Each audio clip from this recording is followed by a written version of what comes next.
A little longer today. It's still going. It's Monday. Yeah.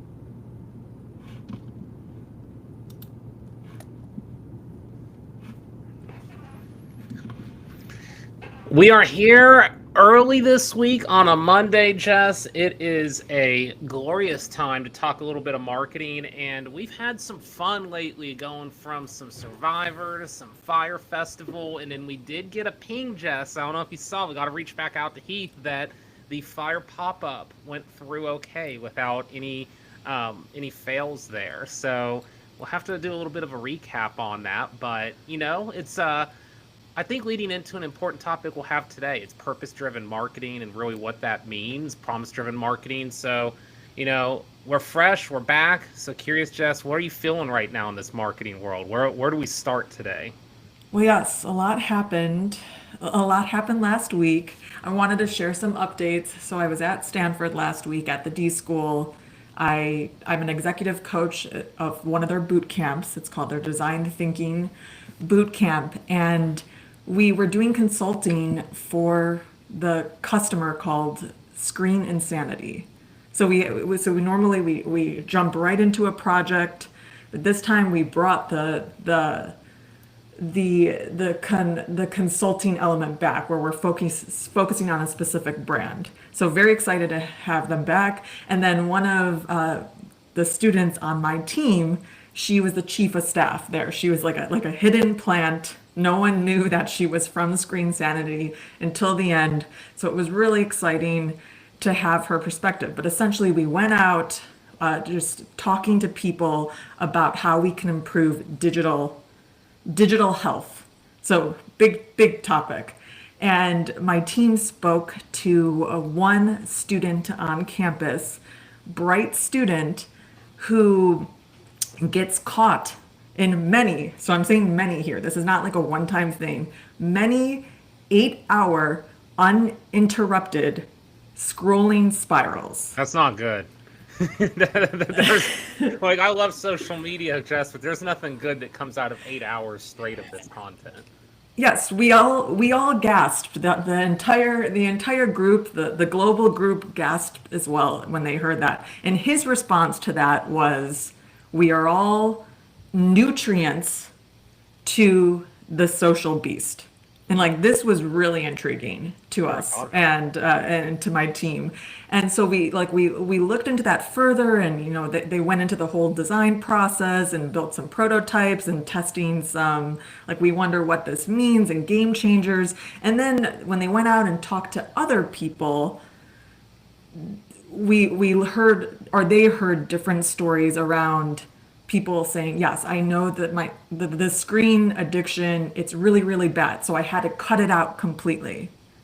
So we're getting these two extremes here where you're on it so much and it's taking over, and you just give in to feeding the social beast, or you can't handle the addiction portion of it, so you do the kill switch and you cut it out completely.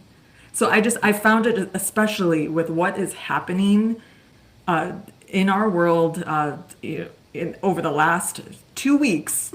I just found like this idea of like the power of social, and like can we really find a balance?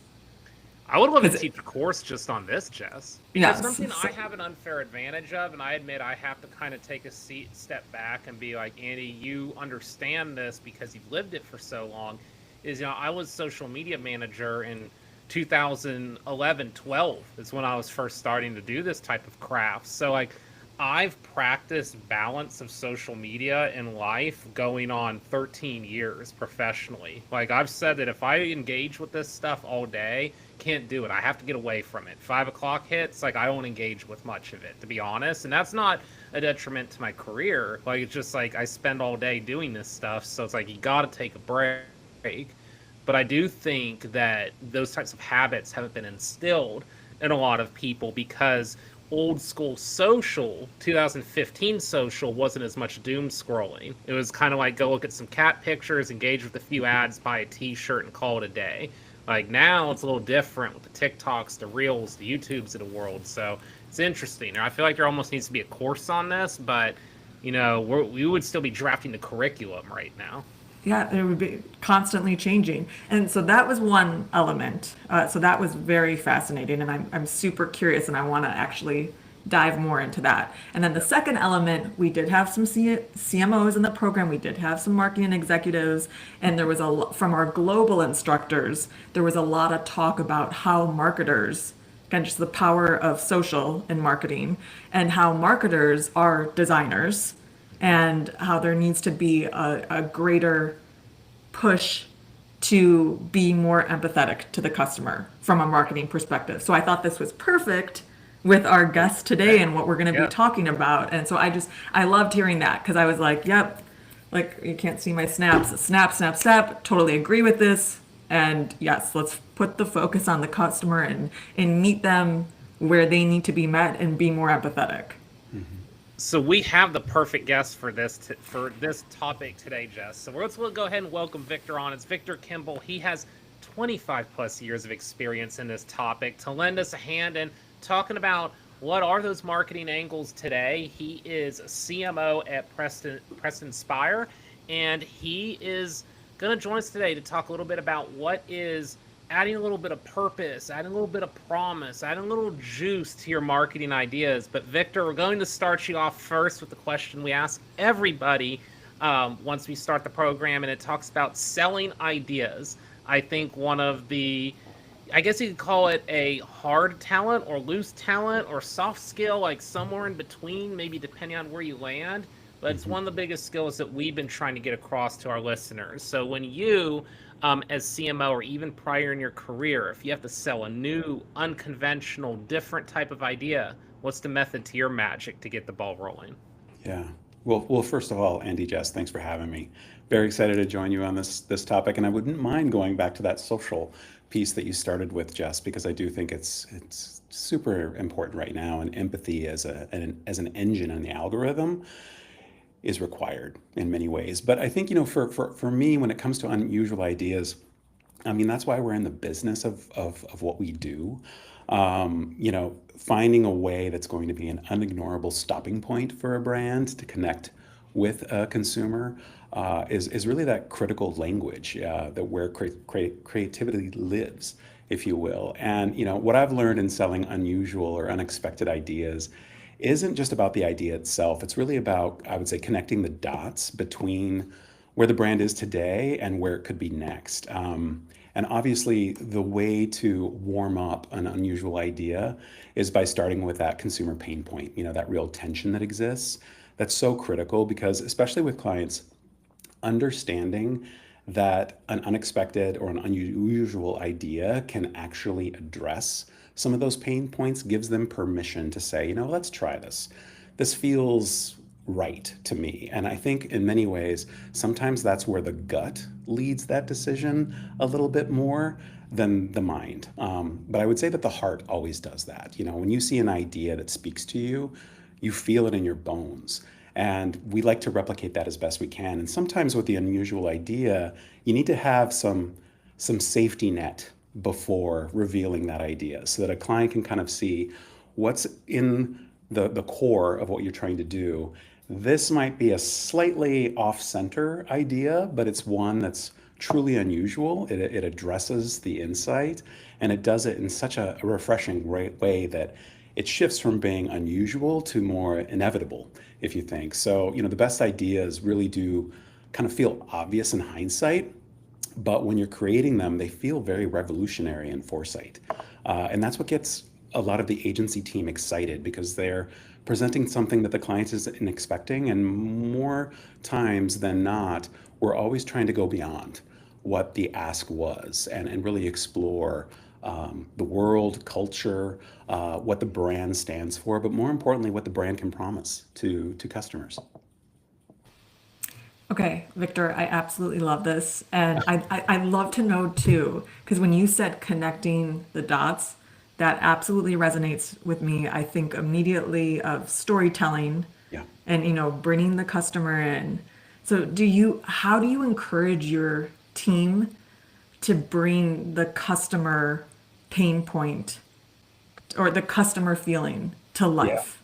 Yeah. Well, it's probably a little bit of what I said before with kind of an empathy algorithm, if you will, in creativity, where it's not just um, acknowledging the problem and kind of giving drama to the problem, because a lot of times the clients already know what the problem is. It's just how are you re-articulating perhaps how that problem is landing. If it's a real problem, because it's not just we need to sell more stuff, that's not a problem. But I think the idea of how am I going to drive beyond engagement to make an actual connection is critical, because that's really where loyalty exists. I think when you can go from consumer fatigue to more brand fascination, there's an invitation that happens from that level of nuance. And I think for us, it's about just going deeper to understand the why. A lot of strategists will say that, right? You ask yourself three whys or maybe even five whys to really get to the heart of it. And when you crack it, it really becomes the engine of everything. And so, connections, a good KPI. But when you think about that enduring value that you're bringing, that's where that longevity and that's where that fandom comes for brands from people. And I think that's the magic that we're trying to really tap into. First, uncover, and then, of course, tap into that. So let's go into some experience here now, Victor. So just taking you through like a little bit of a quick journey through my 15 years. So I'm just hitting my 15 years or starting my 15th year of experience, I would say, in the game. A little bit of a mixed bag of radio marketing and to where I'm at now. But you take it back, like my origins of marketing, they're very much social media. We don't do paid ads. Let's try a stunt. Let's do a Facebook Live. Let's do some sort of contest. It's kind of like exactly what you're talking about that I brought to both radio and agency world, made me pretty successful. Eventually, I get to a point where it's like if I want to collect the bag, if you will, in this world of marketing, I needed to learn the paid world as that started to come up. So then I became more of a paid specialist, took a little bit away of some of that connectivity, in my opinion, when I got into Mhm. that world. So I look at where I'm at now, 15 years of trying to combine these experiences, and I look to you, someone who has done the things, has the CMO title. Tell us about kind of how these experiences come together for you during your personal journey, and then what are you doing now going forward? Just kind of take us through your journey up Yeah. to this rank at Press Inspire. Yeah, happy to. Before I go into sort of a history of my time, just kind of building off of what you said, Andy, I think, you know, that silo mentality existed, even 10 years ago, and it might exist in pockets right now, but I think most marketers are really looking for that living ecosystem where you are connecting the dots of what might be going on in social, what you're doing with your paid digital, how you're showing up in video. And you have to kind of look at that ecosystem and make sure it's healthy and that you're testing and learning and evaluating how things are happening. Because if there is a specialty, whether it be experience or social, it does require a different level of talent, but you sometimes have to pull back. And sometimes that's even with different partners that might be at the table for a marketer. But pulling back and looking at the ecosystem, that's when everyone kind of feels like they have skin in the game to make sure it's healthy and that you're not only hitting your KPIs for your bespoke responsibility, but you're kind of floating all boats where everyone's benefiting from that. And that's what really got me excited to be in advertising. And I started my career as an account guy. And my path to where I am today was not linear. And I think that's probably my best and greatest asset because I started my career at Fallon in Minneapolis, where I really learned a lot of traditional brand building expertise. And then was asked to move to New York to help open the Fallon, New York office. And it just kind of fell in my lap. And it was the ultimate gift, quite frankly, that I'm still so thankful to Pat Fallon and Mike Buckner for giving that opportunity to me. But, the connection was really important because starting an account, you started to see all of the components of what was possible. And I was a bit of a nerd in that sense, just trying to learn as much as I could, but also just realizing like the departments don't have walls. They have sort of, let's say, shorter walls that you can easily sort of step over here and there. And that collaboration was really powerful because it was really about how are we going to approach this challenge for this client with all of our services and all of the talent that we have, versus doing it in silos. And that just made me learn a lot. And, when I was asked to move to New York, I said no. And then I thought, you know what, let's try it for a year. And I actually lasted 15. And I remained at Fallon, New York, quite a while, and it was so much fun because it was really about bringing the culture of Minneapolis to New York and making sure that we had that special ingredient that made Fallon at the time. So I was there for a number of years, and then I went to Deutsch, which was a very different experience compared to Fallon, but I truly enjoyed it. And Deutsch was on fire at that time, especially in the digital world. And then I went to Ogilvy, the biggest agency in the world, and had a wonderful opportunity there, really helping global brand management as well as working on Kimberly Clark domestically and internationally. And it was just a different game in many ways. And you started to realize like the scale and the size of it. And I would say getting closer to that 15-year mark, I do what most Minnesotans do, and that is come back. And, I just started to think, where can I apply some of my strengths? I'm never done learning and unlearning and relearning. I think that's really important for us, especially in the social digital world and, what's happening in culture. But for me, I landed in Minneapolis at Periscope, where I led strategy and account management and analytics. But Preston Squire, for me now, really represents the culmination of my career. We're a fiercely independent agency, and we're employee owned, so it's a completely different environment than I'm used to. But at the heart of it, it's really a place where strategy, creativity, business impact, and of course a healthy agency culture really converge. And I've always believed that the best marketers are kind of part detective, part analyst, but also artists in many ways. So where you work is just kind of a shifting canvas. But where you work in different cities and the different exposure you have, you start to realize there are certain brands that are really on the forefront of innovation, and you can bring some of that back, for your day-to-day business. Okay, Victor, I'm loving everything that you're saying. It's like Thanks. resonating with me on every level. So, okay, well, yes, one question here. One thought and then one question. Sure. The curiosity piece and the learning piece, so crucial. No matter what discipline you are in, I think that is the mindset that everyone needs in order to succeed in whatever they're doing. So I love when you were talking about this learning and unlearning. Yeah. And all the opportunities that you've had to do that throughout the journey and moving and the different disciplines, industries, etc. So what was the biggest thing that you had to unlearn going through this journey? Ooh, I don't think there's one thing. The top. Yeah, I think well, first of all, you said something that I think is core to our industry, and that's curiosity. Creativity feeds off curiosity, and it's the what ifs and the where can we go. And I think the biggest thing that I had to unlearn is that a client may not know what their real challenge is. They might know the metrics, they might know the business side, they might even know, here's the challenge we're having with consumers. But until you get your hands dirty with them on the business, I like to always say, we need to know what's working, what's not working, what could be working better. But in doing that too, you have to really understand the client's business. And so, a lot of people have different client relationships. Some are a little bit more transactional, but I think the ones that are the richest are the ones where a client sees you as that strategic partner at the table. It's not so much about what you can make for me, it's about how you can help me solve this issue. Because it's not only going to impact them as leaders in their career, but it's going to benefit the company. So I think in many ways, it was when the client was essentially issuing a brief, you had to kind of, no matter how good the brief was or how poorly the marketing brief might be, and I think we've all kind of experienced the two, it's really about having that conversation and that discussion. That onboarding is so important because I think that's when you start to look at the size of the box. How small is it? Where are the edges? Which edges are blurred?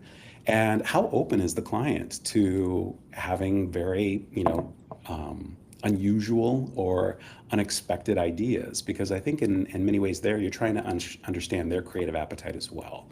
And many of them are using data as their primary input, which is great. But at the same time, as you know, clients have copious amounts of data, but sometimes they're starving for meaning. And I think that's so critical in those first conversations with them, because again, if they're just looking for that quick hit and that quick tactic to impact business, we can put that hat on and focus that way. But I think having those honest conversations about where they want to go and what that feels like is something that the agency itself can really draft off. And I think that's where this curiosity engine starts to really build. So, Victor, we've already started down this path. So I say let's just continue it as Sure. part of our POV for today, and that's promise-driven marketing. So I want to talk about this now for your relationships with clients. So Mhm. I've been both agency side, I've been client side. On client side, there was sometimes debates about getting an agency. We would say on a marketing team that, hey, we can cover this in-house. We have an in-house marketing team. We can do X and Y. There are other times where we do X and Y, but Z, we need help here because we're stretching too thin. Or even maybe, hey, like, where are those divisions? Like, where should we be asking for help? Is it the large brand? Is it the production side of things? So tell me about how, when you think about promise driven marketing, what you're able to apply to the customer, what you're able to partner with, how does this work with the client? And how do you open their eyes to where there might be a gap, and how you're able to fill that gap strategically, and also do it in a way that the client team members all kind of work with you, all work together, and make this a successful partnership? Yeah, great question. A lot of clients are really investing in internal agencies, and many of them are people that came from advertising, so they already know kind of how to work it and what the opportunities are. I think sometimes though, um, bringing an outside perspective is really helpful because they might just be too close to it, and it's never about compromising their thinking or their ideas. It's about giving it extra ammunition, if you will. Some of the best experiences I've had is making sure that when we're brought into a table that has pre-existing partners as well as an internal agency, is just understanding how they work. Because I think we've all been burned in our careers by either partnerships that might feel integrated in front of a client, and then behind the scenes it's nothing but, yeah, and it's not integrated. And it can be a bit of a challenge, but I think the expectation now with what we're working with, and with key marketers, is they realize that they may not have an agency of record relationship, but they want to have strong partners at the table. And then it's really about finding that groove that you all have with one another and understanding, and usually racy charts help. But I think when you're in that environment, you really want to be in the sandbox together and kind of see the various strengths. And for us, it's about, or for me personally, it's about understanding not only how are things functioning today, but where are their potential blind spots. And again, it's not blind spots that they haven't uncovered, but it could be a blind spot that we see as a bigger issue that needs to be addressed. And so having some of those collaborative conversations really work. But we're there to observe, especially at the beginning of the relationship, because we want to make sure that we can add value to that relationship and strengthen the business. And part of that, it has to just be being in the mix with one another and being open and honest. Not only when we're working behind the scenes without the client, but with the client, because the client wants to know that they've got the best brains working on their challenge. So I think respect is critical. I think when I was in New York, I started to look a lot and get a lot more experience about creative magic and talent, and it was just epic sometimes with the people that you were working with. But at the end of the day, everybody wants to solve the problem. Everybody wants to make that business grow. So if you can kind of really focus on being the glue that binds everyone together and starts to kind of squash silos and scopes of work, that can be incredibly liberating for creativity and certainly curiosity. That's Jess's one of your favorite lines, squashing silos. So I think we're really speaking the same language here. Yes. Victor, do you use the term yes and? Because it sounds like you do, Yeah, as I far don't as know if being. I don't know if that's what we've learned kind of doing some improv or comedy, but I think the idea of yes and is what you've done, is possible and it's smart. But have you thought about, XYZ? So yeah, I personally never try to kill ideas. I think I learned quite clearly, I think it was probably at Fallon and then later on Deutsch, but the idea of build, don't kill, you've probably heard that as well. How can you make this a little stronger, really does help, and it enrolls the right people. Because I think strategically as well, creatives aren't on the hook for, if the idea sells or if it dies, it's the whole team. So when you talked about storytelling in the past, I think that's such a critical thing. We don't like to present to clients, and clients don't like to be presented to. How do you tell a compelling story? And oh, by the way, that story can be about a campaign, but it can also be about business strategy.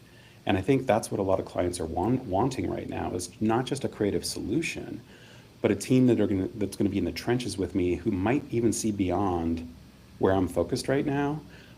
That's where I think that real value and partnership starts to get even stronger. I have another question. Have you ever been in a scenario where the client and the agency, the values are not aligned, but you need to work together. You are going to be working together. So how do you get over that misalignment, or work towards the collaborative, the vulnerable, the curious, the respect? Yeah, there's had to be some tough conversations in my career, and those best conversations have been one-on-one. When the team or when you're feeling some of that static, I think initially you have to set back and kind of say, okay, well, what's the client experiencing right now? Are there side conversations going on their end where they're getting an immense amount of pressure that perhaps we're not seeing? And I think, sometimes clients even acknowledge jumping to solutions can feel a little uncomfortable. And I think most agencies don't want to just jump to a tactic, if you will. But I think understanding the journey, making sure that we know what they're up against internally, because a lot of clients are fighting the good fight behind the scenes, and we don't know that. And then sometimes when it's being shared with us, it can be heated because they're feeling that, and they're wanting to make sure that we're helping understand. So again, I think that empathy algorithm is really crucial. It's not just something you scroll. It's what's happening in front of you. But that EQ can go so far. And I think when a client understands that you have their back and that you want to stand with them and move with them, those are the best relationships and the journeys that I've been on. Because some clients tap into the agency when they need something, but it's those agencies that succeed by getting invited to the table, where a client is literally calling you after a board meeting or a management meeting to share some of the transparent things that are happening. That's just so critical, I think, to any successful relationship, because then that's something the agency really feels, and that's something that the agency wants to help overcome. So, Victor, I want to dive now into the business side of Sure. the CMO title because that is something that fascinates me. So, Jess and I, we consult, anywhere from marketers, directors, VPs, sometimes CMOs we have in the room, and we're coming in. We're an outside force. We're kind of getting on the whiteboard with them. We're trying to draw up both marketing and business strategies that can work well for them. So, the part that I've really spent a lot of time the last few years learning is not only the creative side, or this color works here, or this video style can really embellish the story that you're trying to tell, but how does it relate towards those long-term goals? Now, relating this to you, Victor, in the agency world, I don't think I have to tell you in 2025, mergers, changes, all over the place in the agency world. Sometimes my head is spinning and I'm like, which one's with who? Like, is this the same thing? Like, I what know. changed here? Tell us from your perspective now, being in this seat for Preston Squire, how does an agency succeed in 2025, keep that continuity, grow, and keep those long-term relationships going so everyone around you can be successful? Yeah, great question. I've always believed, if agencies love Venn diagrams, right? And so I kind of see purpose and performance as a Venn. I would say in the past, especially when it was about purpose-driven marketing, a lot of clients saw that as a campaign, tactic, if you will, or an opportunity. But I saw it more as a strategic filter, something that really focused on not only why you exist, and I'm a huge Simon Sinek fan on what he's done for the industry when it comes to starting with your purpose. But I think our time has also evolved into what I'm calling brand promise, which is the day-to-day promise that you're making with your customer, because that's going to ultimately be the way that you build loyalty, right? And purpose, while it's a wonderful experience to do the golden circle for your brand, sometimes it still feels like you're kind of staring at your belly button. You're kind of creating a purpose that's internalized for why you exist, but is it really important to the people that are buying your products? And I think that's when promise starts to evolve a little bit more. I'm not saying purpose, throw a baby out with bathwater, because it does serve a purpose. But I think promise is something, especially right now, that is enduring, especially during moments of challenge, whether it be inflation, price sensitivities, recalls, etc. A lot of people will continue to support the brand that makes a promise for them, even though that brand may have misstepped or it might have had, a recall issue. But I think, performance is one of those things that is so critical, because at the end of the day, it's about business health. And there's a lot of brand love, but it has to convert. We have to hit those KPIs, and we have to make sure that we're doing it in a way that will hopefully extend the brand, attract even new users to it, but more importantly, that it feels right. And so I mentioned this before. I think what really makes agencies thrive with key clients is becoming those indispensable strategic partners, going beyond the ask, thinking about the business before a challenge even arises. Again, I think sometimes, especially in case stories, like when we tell clients our experience and how we've helped other brands, I purposely use case stories versus case studies because storytelling is so important. But sometimes agencies are quick to jump into, here's what we did for this brand. And sometimes you have to take a step back and say, no, here's what we solved for this brand. And it could be a campaign, or as you guys said before, it could be an ecosystem solution that's constantly, living and breathing, because, that's what data is. Data is in many ways vitals for a business. So understanding how it's performing week to week, sometimes day by day, is so important, because then you start to think about, other ideas that can help strengthen those numbers and create deeper engagement. So, in order to do that, when it comes to, solving for our clients, you have to do three things incredibly well. Strategic insight that the client can't get from anyone else. And part of that can be a bit of a challenge, because you hope that you're going to land in the right place and it's going to resonate with them versus something that they're going to disagree with. But I think the idea of finding that insight that no one else has really brought to them is so important. And then, of course, creative work that's going to move the business needle is critical. And then that partnership that really makes their internal teams feel like you have their back and that you're not competing against them. Because I've been part of that as well. And in many ways, those internal teams can be your biggest help and your biggest fan base when they're enrolled in what you're building as well. And so for me, it's been about kind of bringing that internal team in, perhaps even before the marketer or the key decision maker, so that they feel like they have skin in the game. Those are the best journeys that I've been on, and really solving a challenge, but finding your own value and making sure that you're relevant. Because if you're not bringing something beyond what they've asked for, they're going to find someone else who does. Again, love all of this. This is fantastic. Thanks. So thank you for sharing that, Victor. And so I'm just really curious. So you bring these three elements together and you are actually crafting a promise statement. Yes. So just getting a little more tactical. Yeah. For those who want to do this, where should they start? Like, what if there's one thing that they can do so they can, take flight, get over the fear, and just do it, just start? Yeah. What do you recommend? Yeah. It's probably very easy to say, oh, just craft a promise statement, right? But there's a lot of rigor that goes behind that. So we do a lot of business and brand immersion when we first start working with a client. Again, walking the walk, understanding what it's like in their shoes.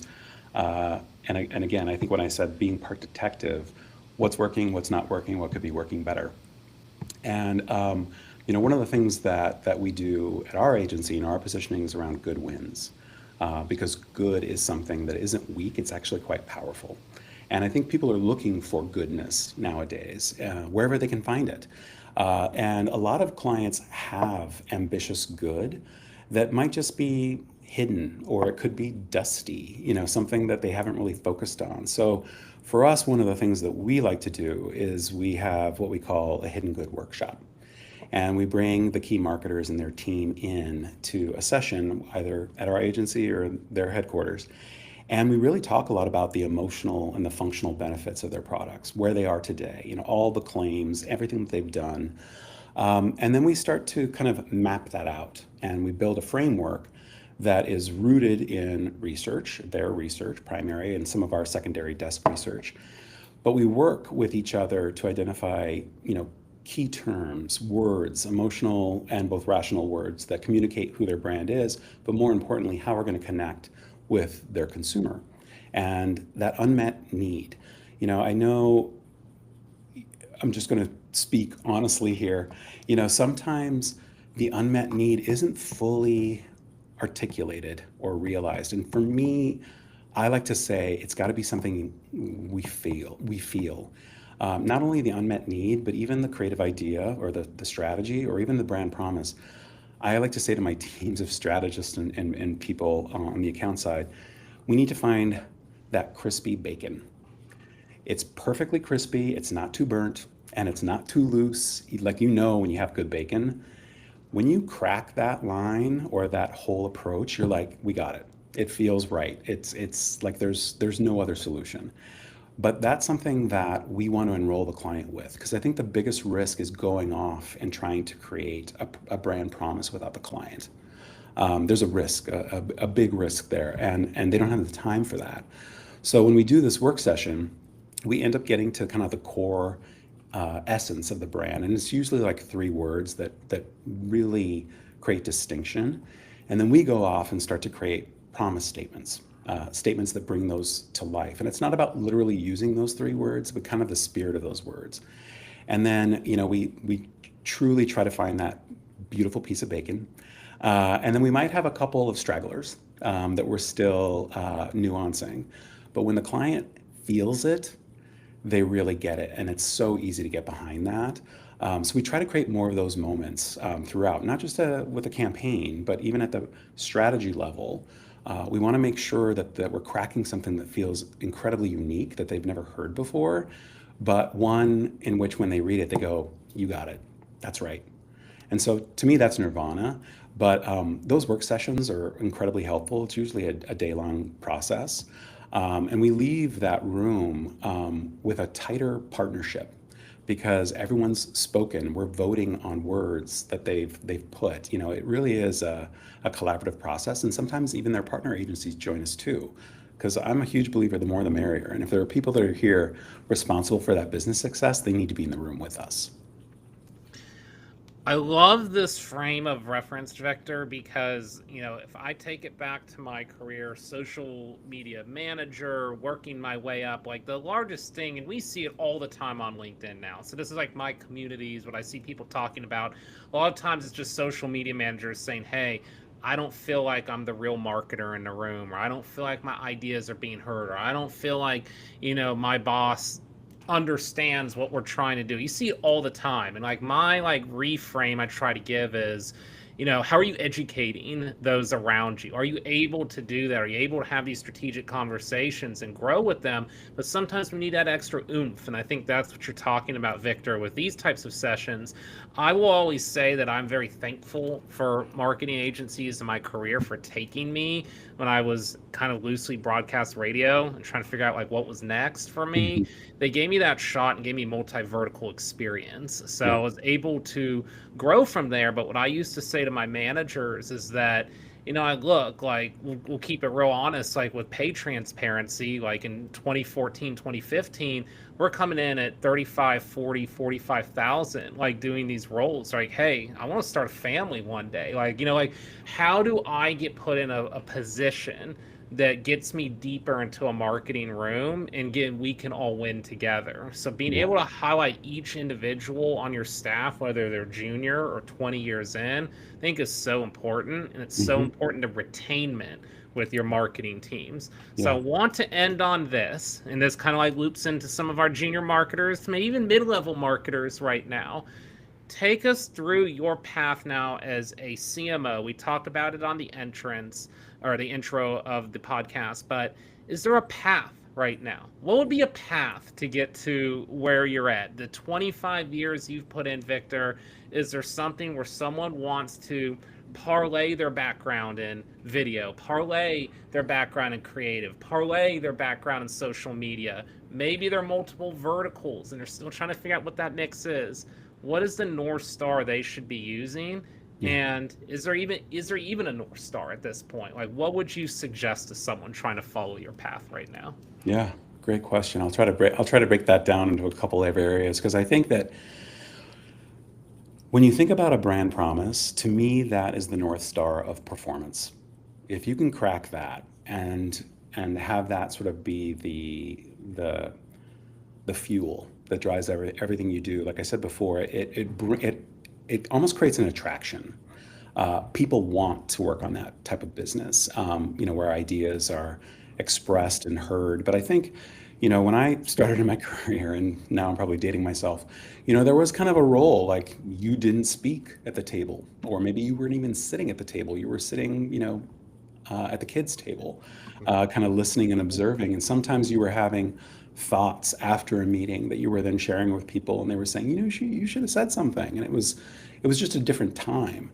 And I think now, just how our industry is evolving, and when you think about AI and you think about all these platforms that are, helping contribute to people's lives, you start to realize like, I don't have to be an expert in everything, but I definitely want experts in the room. And for me, as I kind of learned, that level of curiosity is really required. And sometimes the strongest ideas do come from the softest voices in those meetings. And you want to have a safe environment. I think that's one of the things that I've learned, certainly at Preston Squire, but also just maybe having a little distance from New York because it was so fast. That's why I learned to hustle in many ways with my career.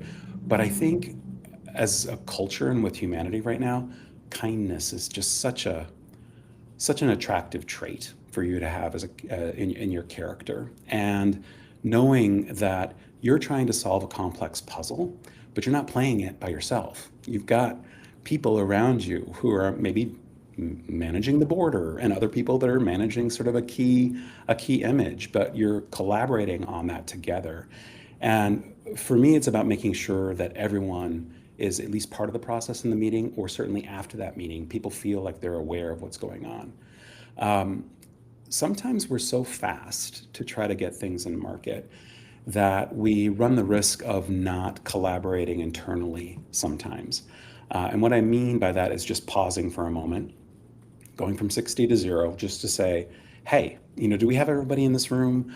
Are we really thinking this through? Are there any points of view that people have that we might want to consider? And then we put it on a parking lot, like we literally capture it because they might see something that someone else doesn't. And I will say social, prior to that was digital, always sometimes felt like a bolt on. Like you had your campaign, and then you were like, all right, matching luggage, go on the digital side and social.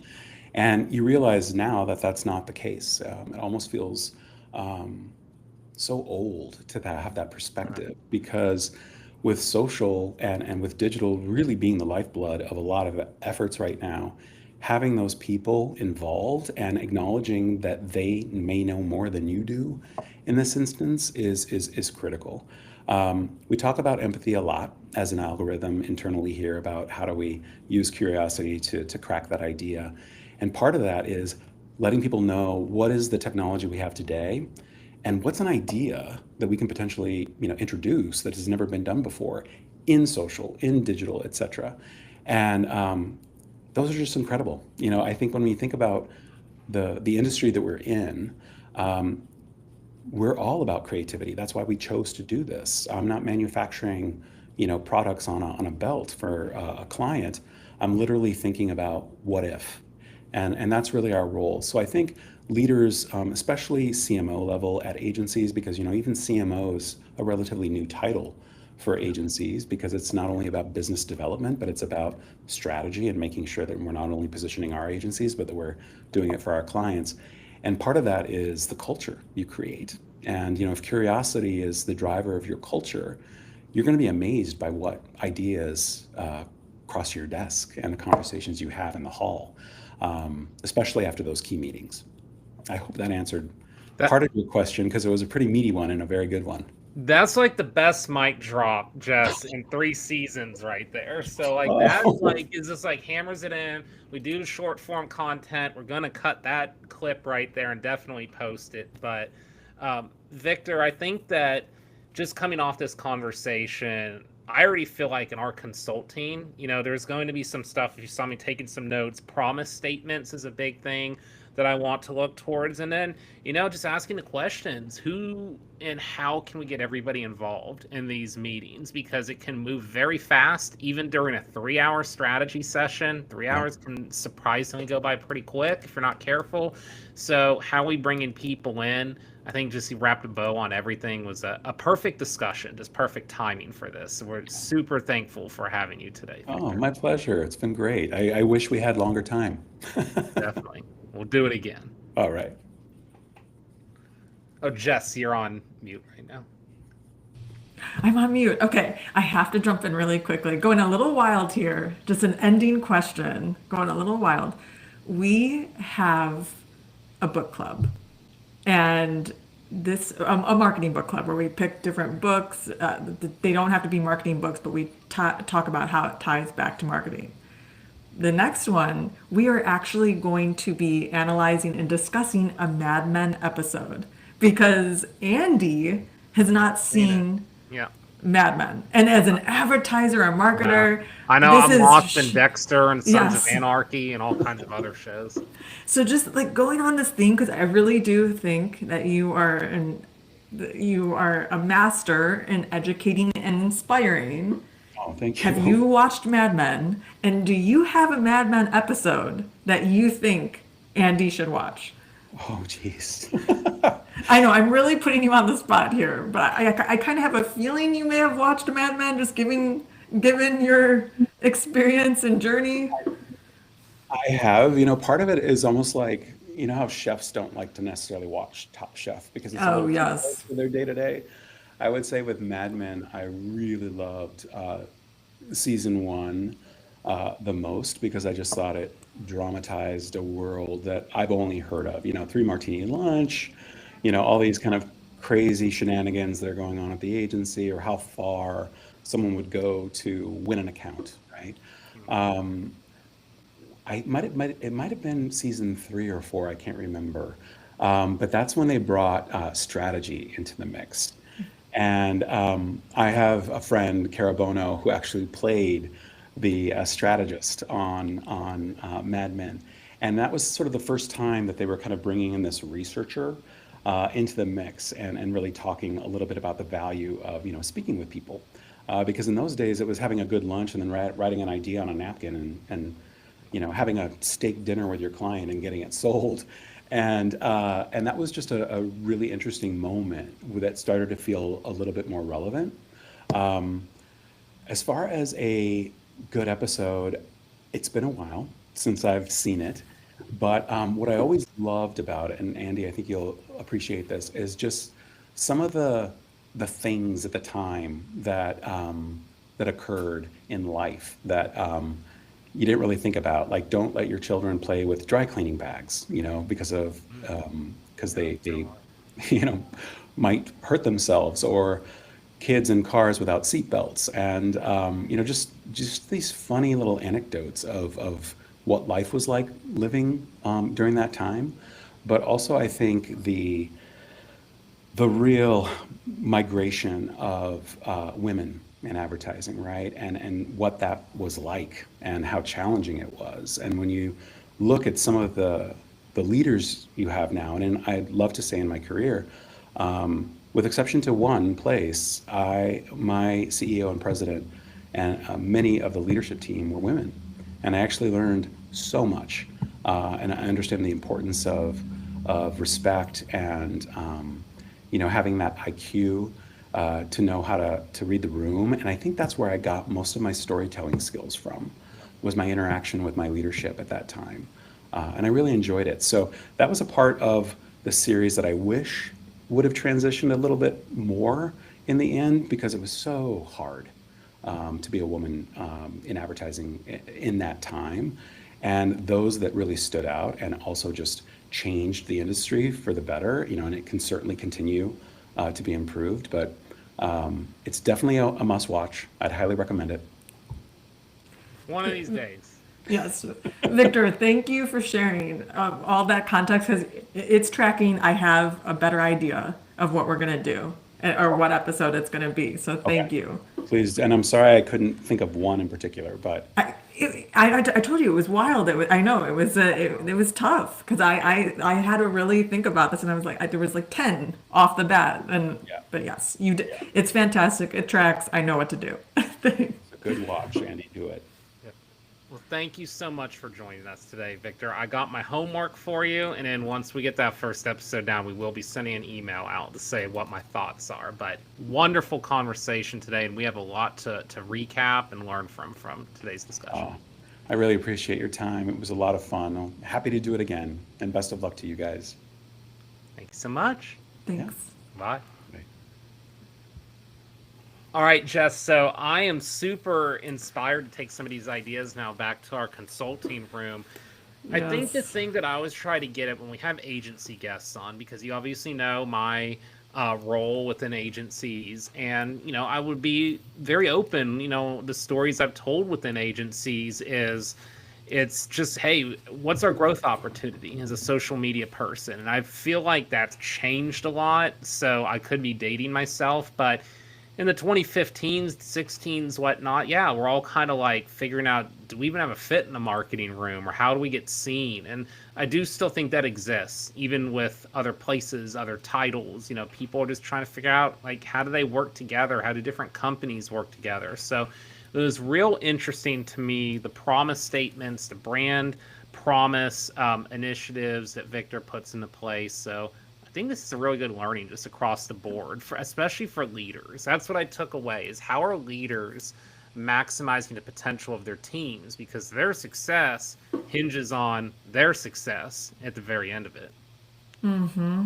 Absolutely. We talked about creating these promise statements in a few episodes back, and I loved how Victor got really detailed in going through it with the client, with multiple cross partners, and brainstorming the words, and then using the words, the feelings, the emotions, the what ifs, and then going to in craft mode in thinking of, is there a statement that encapsulates this word? I also loved, what I'm taking away from this, the hidden good workshops. As well. It's brilliant. And so many things. And two, the way that Victor ensures that everyone is being heard. He was so right about how we've evolved and where marketing used to be. I'm not saying that we're all the way there, but it is absolutely true. Just even 10 years ago, you go into these marketing rooms and not everyone can speak, or not everyone is supposed to speak in these meetings. So this idea of ensuring and creating an environment where everyone can share their idea, share their perspective, it is so important. And then it ties back to the trust, the promise, the loyalty. It all comes together, because the most effective teams, and Google and Harvard Business Review have done a case study, or I should say a case story, thinking of Victor, on this.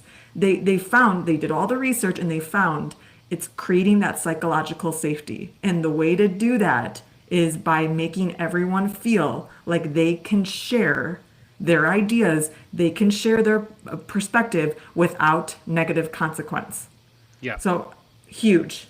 Yeah. Mic drop, like every point, every time he answered something, it was a mic drop.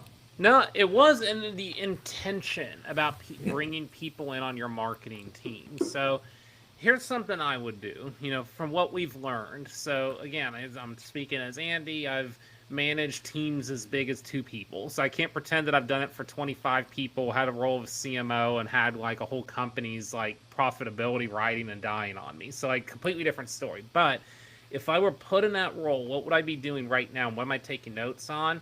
Is I would actually track who has been speaking in meetings, and if someone's gone like a month, like they're a key member of the team, we just haven't heard from them.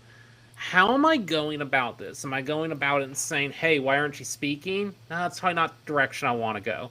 I'll go about it as like, hey, I would like you to bring this to the table. I would like you to have you bring this to the team. This is the goal. This is why. And are you a facilitator of bringing people in? Because I think what can happen, and again, we get caught in these feeds, Jess, like sometimes it's madness in these marketing rooms. Like we talked about that a few weeks ago. Like I have gotten frustrated with marketers going at marketers. I don't like that. Like I think we should be like bringing problems to the table and trying to solve them together. So how are you bringing them in to solve the potential problem? And if there are short-term goals, we aren't hitting our initiatives of getting new clients, we aren't hitting our return on ad spend properly, then that leads to a large form discussion where there should be several experts in the room trying to help get you there. Key note that Victor hits is there is not a possible way, I think it's impossible, in 2025 marketing to be an expert in everything. And that's something that I feel like we see that I actually disagree with a little bit when I see a bunch of LinkedIn posts saying you have to be an expert in AI to survive going forward. I don't think you need to be an expert. I think you need to know enough about what's out there and how it relates to your world to be successful. And the only way we can do that was with those diverse perspectives. So I really kind of POV like the fact that he's emphasizing himself bringing people into the meetings, because that could be important. Yeah, and let's think about it. That's the contradiction right there. There is not an expert right now in AI. I know that that's just like a very focused topic that we're talking about, but you're right that it's so spot on, and that's where the idea of curiosity, unlearning, always learning, but then unlearning what you've learned in the past, Yep. so key. And sometimes I like to make parallels. So like I start reading stuff about AI. Like I'm trying to just keep my knowledge up, trying to get a base understanding of how it's being utilized. Where does it function on Google? Where does it go into like how you design your website? How does it get searched? Like all these things. Something I found a lot in the last year is I keep hearing about the changes and how ChatGPT is being utilized, and I'm like, oh, that's SEO. And like someone just stopped. They're like, oh yeah, it is. When I said that, I was like, yeah, you're talking SEO right now. It's like in a new format, in a new world. If you're trying to solve how this works, are you talking to someone that has 20 years experience in SEO? Because I think that they would be a fascinating person to talk to on AI. Now, if we're talking like creative design and like giving yourself a base like video that's developed by AI, or Photoshop for still imagery, like it can get to a certain point. What point can it get you to when you have those designers in the room? Because if it gets you to a certain point, then maybe you're not paying as much for production costs, and where you're having return on ad spend problems. If you eliminated $20 million of production costs, but you hired more designers because they can take it from X to Y, maybe you benefit from it. But you need those experts in the room. If you're trying to draw these parallels yourself, you're going to go crazy trying to figure this stuff out. You need them in the room, or as Victor is talking about, go out and start speaking to your clients, your customers. Continue to have those conversations. If you're looking to unlock problems that they may not have known that they have. And that's another thing that I think he highlighted throughout his entire story is just in this world that we live in today, we're so quick to jump to the solution. You know, we've got the KPIs, we got to generate revenue. There's so many pressures, but we really all need to take a step back where there's so much opportunity to go into that problem finding, that detective mode, and really focus more time on the problem. That's where we all need to start. And you think you know the problem, that's great. Continue to ask why. Go deeper. Reframe it. And that's what I think Victor did an excellent job crystallizing is get out of the problem or the solution space and get into the problem finding mode. So let's kind of close with this. Now we're talking about problem finding, like getting these marketing rooms. Like Jess, we've had some guests on lately where we've talked about some new topics for our show, and we've gone into, is it fair to say, like the taboo world of marketing right now for some people? So like, is it time, Jess, that we start hitting up our marketers at American Eagle and Cracker Barrel? Because I feel like we've let this like simmer for a little bit. Like we need to know. Like I feel like we need answers for some of the things we've been talking about, but answers not to criticize, answers to learn, to evolve, to figure out like where they're at on their marketing spectrum and how we move forward with it. Understand. It's okay that we have different opinions. Actually, it's a really good thing because if we can come together and learn from one another and understand one another, we're going to be able to reframe like the real problems. Yeah. And that's where I think too, like kind of understanding where we're at, like we talked about like Mad Men, like understanding like what current climates are and things like that. Like it's great discussion. Like I think it'd be fantastic to have some from their marketing rooms. And again, I think as marketers, I just want to keep encouraging, keeping discussion going. Like there are campaigns, there's a lot I see and I'm like, would not have done it that way. Doesn't mean it's wrong because I don't know how it's going to end up in 6 months. I don't know how it's going to end up in years. So I want to know, but I also know if you gave me that shot, again, 1,500 different ways you can do it from 1,500 different people. And I think everyone's going to touch it a little differently. Yes, there's no right answer. But we've been taught that. Like this is again going through the education system. You are taught early on there's only one right answer to a problem, and that is not true. Yeah. Busting some myths here. That is absolutely not true. Myth busting 101. But that was another thing I'll tell you really quickly.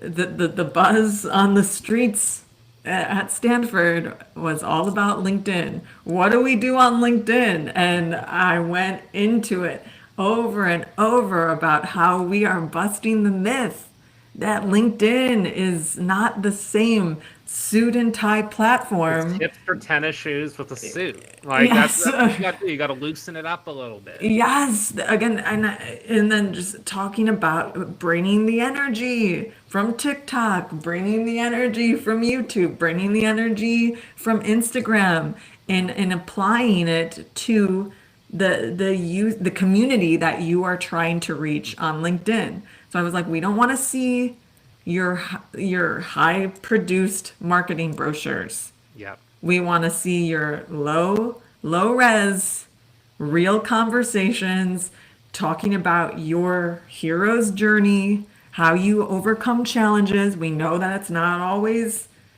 sunny, it's not always rainbows and butterflies. Like you go through cycles, you go through ups and downs, highs and lows, and that's what makes you a more effective marketer, more effective at doing what you do in your craft. So yes, had this conversation many times, and we'll see who I inspired. But the people were really into it. If those people that were scared to have a real conversation on LinkedIn, if now I see them in the upcoming weeks or months start to have these conversations and they show us their real raw self, this will be a win. Basically, what I've been saying lately is we're giving you permission to be authentic and not have to have perfect creative. And if you can take that permission and instead of trying to like have the Disney Pixar production, but take that focus and eliminate all of that, but put the focus into what is your brand promise, what are you speaking to one-on-one, what is your authenticity, I think you'll see conversation go up. And that's important. But again, like, make rational decisions with it as you start to ramp up a more authentic LinkedIn. Unfortunately, what does that cause, Jess?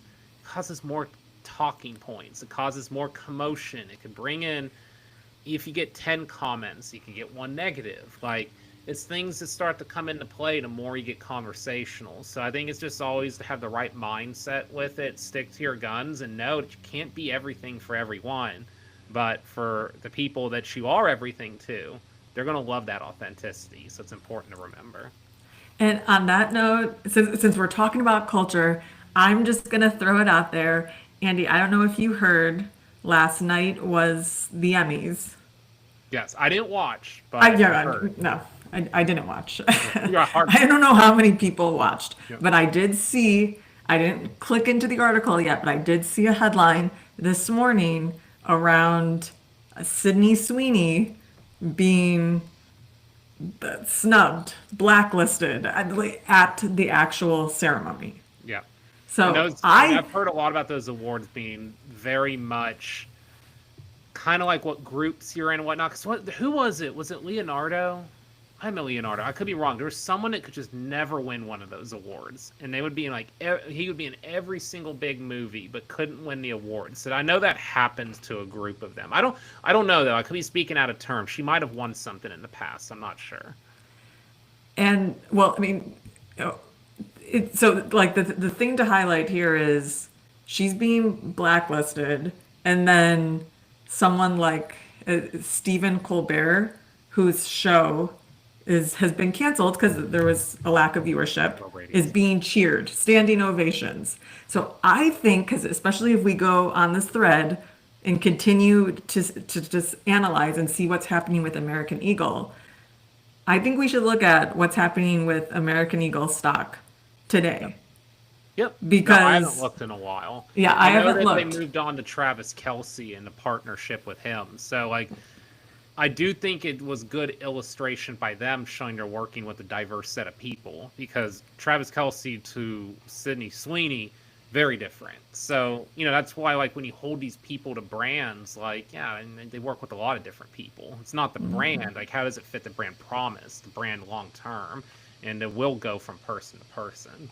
Yes. Yeah. Oh, absolutely. Yeah. We haven't seen yet who the next person with great genes is that they're going to highlight. But I'm really curious, just again, because we're going back to this idea around being one or not being everything to everyone. And it's like American Eagle understands their customer and understands who they need to reach. So I'm wondering, now that they have this loyalty and like how they're going to respond to the fact that this was, in American Eagle's eyes, just given the stock, the selling out, this was successful. So doing that to Sydney Sweeney, like, she was tied to a successful campaign for the community that they were trying to reach, how they react to it, so supporting now someone that is part of the American Eagle story and like showing their loyalty.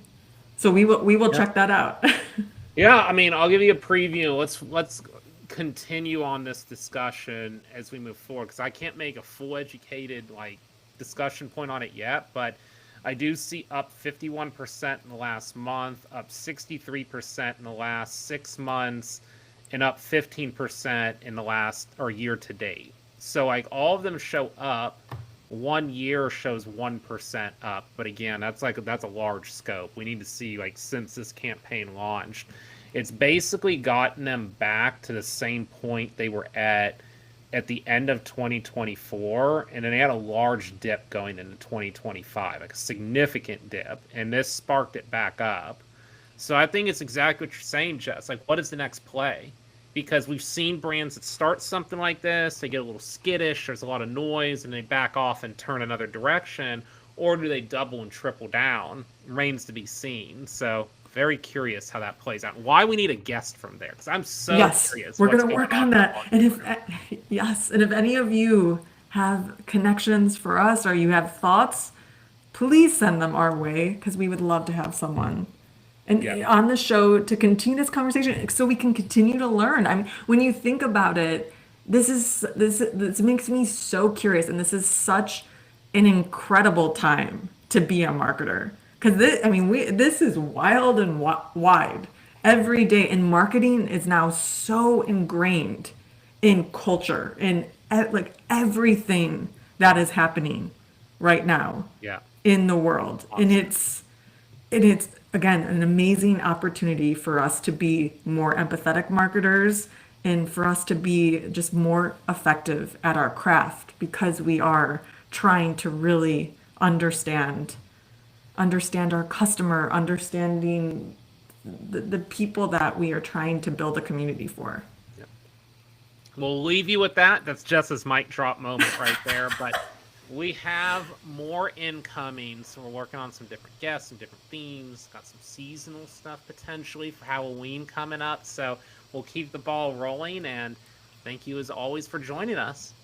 Yes. Thank you. Bye, everyone.